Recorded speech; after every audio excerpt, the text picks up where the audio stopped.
ایک نبی کی حدیث سن لو، بچے تمہارے غلام ہیں. آپ سب باپ بیٹھے ہو، جتنے آپ ٹیچر بیٹھے ہو اب سب باپ بیٹھے ہو. جو مستورات ٹیچر ہیں وہ بھی ماں بیٹھی ہیں، اور اصلی باپ اور ماں بھی بیٹھے ہوئے.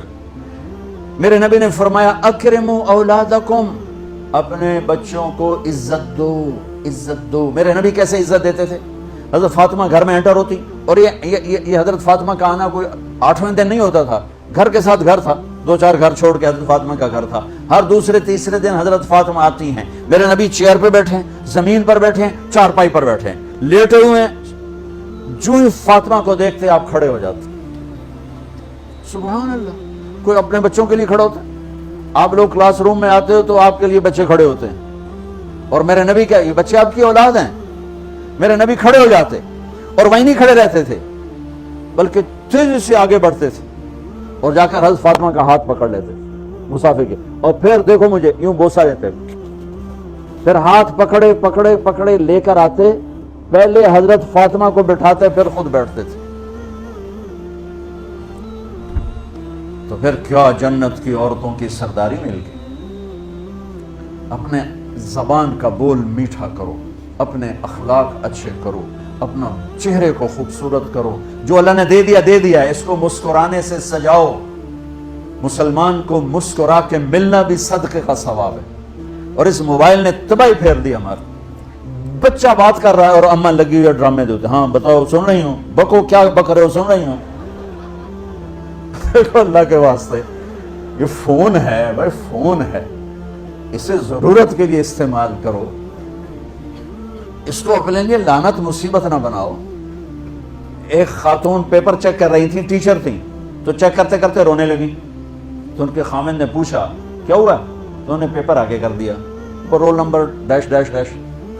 تو اس میں تھا کہ تم کیا بننا چاہتے ہو، ایک کوشچن تھا، تم کیا بننا چاہتے ہو. تو اس بچے نے یہاں سے شروع کیا، I want to be a smartphone. یہاں سے اس نے یہ بات لی، چھوٹے بچوں کا پیپر. تو وہ پڑھا کہ بھئی میں اسمارٹ فون بننا چاہتا ہوں، چونکہ میرے ماں باپ جتنا فون کو اہمیت دیتے ہیں اتنا مجھے اہمیت نہیں دیتے، تو میں اسمارٹ فون بننا چاہتا ہوں. تو اس کے خامن نے کہا تو اس میں تو کیوں رو رہی؟ کہا تمہیں پتہ ہے یہ رول نمبر کس کا ہے؟ کہا نہیں. کہا یہ تیرے میرے بچے کا ہے. میرے نبی نے ایک زندگی سکھائی. آپ گھر میں آتے تھے مسکراتے ہوئے آتے تھے، اظہار محبت فرماتے تھے. عرب کے ماحول میں بیوی سے اظہار محبت عیب تھا، اور گرل فرینڈ بنانا ایک فخر تھا. آپ لوگ کٹھے پڑھتے ہو، اس لعنت سے بچو. باعزت آئے ہو، باعزت چلے جاؤ. اپنی شادیاں ماں باپ کی رائے سے کرو، ماں باپ کی دعائیں لے کر کرو، اپنے فیصلے خود مت کرو.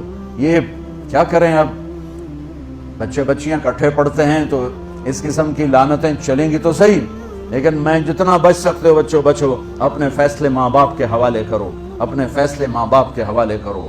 چونکہ جتنی عشق کی شادیاں ہوتی ہیں وہ ساری ہی ناکام ہوتی ہیں. عرب کے ماحول میں اظہار عشق بیوی کا عیب، اور گرل فرینڈ کے لیے اشعار. اس کلچر میں بھرے مجمع میں ایک آدمی پوچھتا ہے یا رسول اللہ من احب الناس الیک، آپ کو سب سے زیادہ کس سے محبت ہے؟ تو اپنے نبی کی سنو. آپ نے زور سے فرمایا عائشہ سے. وہ ہل گیا، کہنے لگا ارے یہ کیا ہوا یا رسول اللہ؟ میرا مطلب یہ نہیں ہے، میرا مطلب ہے کہ مردوں میں کس سے زیادہ پیار ہے. تو آپ کو پتا چل گیا، اس کی نبض پہ ہاتھ رکھ لیا کہ اس کو ہضم ہی نہیں ہوا کہ میں نے عائشہ کا نام لے دیا. اب آپ نے کہنا تھا ابو بکر سے، تو آپ نے کہا عائشہ کے ابا سے، عائشہ کے ابا سے. آپ اتنے کائنات کا بوجھ سر پہ اٹھا کے زندگی گزاری، اور اپنے حسنین کے لیے روزانہ وقت نکالتے تھے. آپ کہتے ہو میں ریکٹر ہو گیا ہوں، میرے پر ٹائم کوئی نہیں، میں پروفیسر ہو گیا ہوں، میرے پر ٹائم ہی کوئی نہیں. تو کیا فائدہ ہے ٹائیاں لگانے کا؟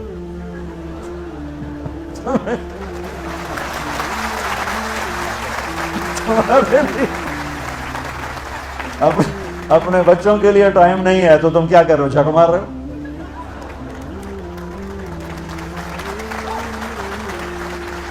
میرے نبی سے زیادہ مصروف کوئی آئے گا؟ بولو، جواب دو زور سے. 7 بر اعظم کے انسان اور قیامت تک کے انسانوں کی ذمہ داری سر پر ہو، اور وہ روز بچوں کے لیے وقت نکالیں. این اللقا، میرے شرارتی بچے کدھر ہیں؟ روزانہ دوسرے تیسرے دن آپ حسنین کو ٹائم دیتے. اب کیسے ٹائم دیتے؟ دیکھو ان کے لیے ایسے آپ ان کے لیے ہاتھ بھی بچھا دیتے اور پاؤں کے گھٹنے بھی اٹھا دیتے, ہاتھ اور گھٹنے لیول کر کے, کمر پورا جیسے سواری کا ہوتا ہے. آؤ بھائی بچوں اپنے اونٹ پہ چڑھ جاؤ. دونوں بچوں کو اوپر چڑھا کر کمرے میں چکر لگاتے, پھر کہتے تمہارا اونٹ کیسا ہے. پھر دونوں کو اتار کے زینب کو اوپر چڑھاتے, پھر کہتے اوپر سے آ گئے حضرت جابر. ایک دفعہ حسنین اوپر چڑھے ہوئے تھے, بڑی عالی شان سواری ہے بھائی, بڑی عالی شان سواری ہے بھائی. تو میرے نبی نے نیچے سے کہا بڑے عالی شان سوار ہیں بھائی, بڑے عالی شان سوار ہیں بھائی. میرا سب سے بڑا سرمایہ میری اولاد ہے, میں نے اسے ٹائم نہ دیا, میں نے اسے یہ سب آپ کی اولاد بیٹھے ہوئے ہیں, سب آپ کی اولاد بیٹھے ہوئے ہیں. ٹیچر کا رتبہ بہت بلند اللہ نے بنایا ہے. میرے نبی ٹیچر بن کے آئے, بادشاہ بن کے نہیں آئے, حاکم بن کے نہیں آئے, تاجر بن کے نہیں آئے. میرے نبی معلم بن کر آئے, مقدس ترین نسل. یہ سب آپ کی اولاد ہے. یہ اگر اچھے انسان بنتے ہیں, میرے 5 بچے ہیں, کتنا کو صدقہ جاریہ بنیں گے. آپ کے 10,000 بچے ہیں, اگر یہ ایک بچہ صحیح چلے, نیک بنے, آپ خود سے کتنا بڑا آپ نبیوں کے ساتھ اٹھائے جائیں گے.